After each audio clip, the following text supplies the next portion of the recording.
Imagine you're a teenager in 1965.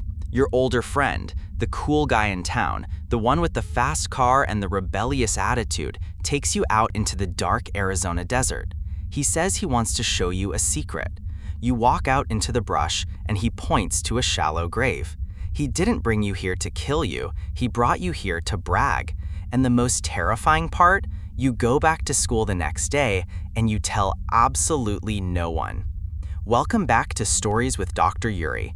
Today, we are analyzing a case that defies every forensic and psychological profile we usually see. This isn't about a killer who hid in the shadows.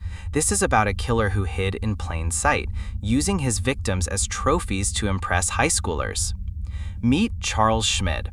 In 1965, Tucson, Arizona was a quiet, sun-baked city.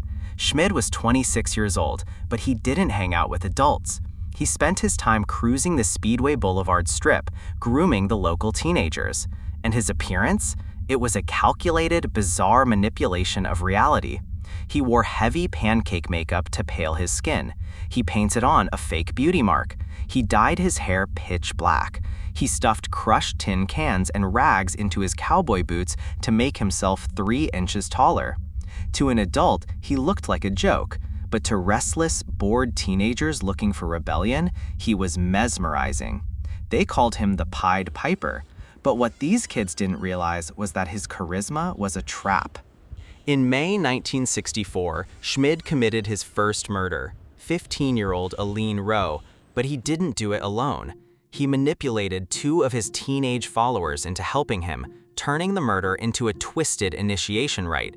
They left her body in the desert. Forensically speaking, the arid Arizona desert acts as an accelerated decomposer, but also a preserver of bone and certain materials. The isolation of the burial site meant the crime went completely undetected. Schmid felt invincible. A year later, in August 1965, he struck again. This time, his victims were 16-year-old Gretchen Fritz, his girlfriend who had threatened to expose his secrets, and her 13-year-old sister, Wendy. He strangled them both and buried them in the desert, just like Aline. Usually, this is the part of the story where the killer goes into hiding.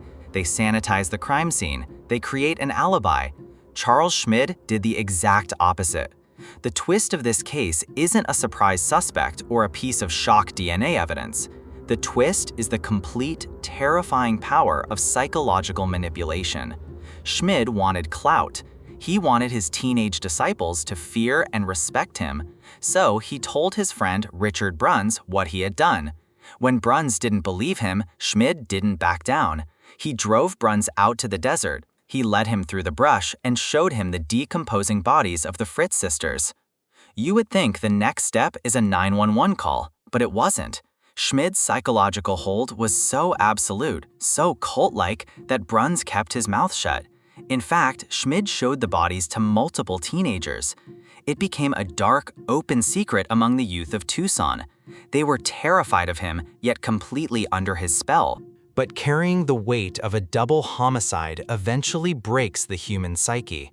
For weeks, Bruns suffered from severe paranoia. He couldn't sleep, he couldn't eat. The trauma of what he had seen in that desert was eating him alive. Finally, the fear of Schmid was eclipsed by his own breaking mind. Bruns went to the authorities. When police raided Schmid's home, the illusion shattered. The Pied Piper wasn't a criminal mastermind. He was a deeply disturbed narcissist who treated human life as a prop for his own ego. He was convicted and sentenced to death, later commuted to a life sentence, though he wouldn't survive prison, eventually dying after a violent attack by other inmates in 1975. The Charles Schmid case is a chilling reminder of how vulnerable the teenage mind is to manipulation, and how a predator can hide his atrocities right out in the open, simply by weaponizing silence.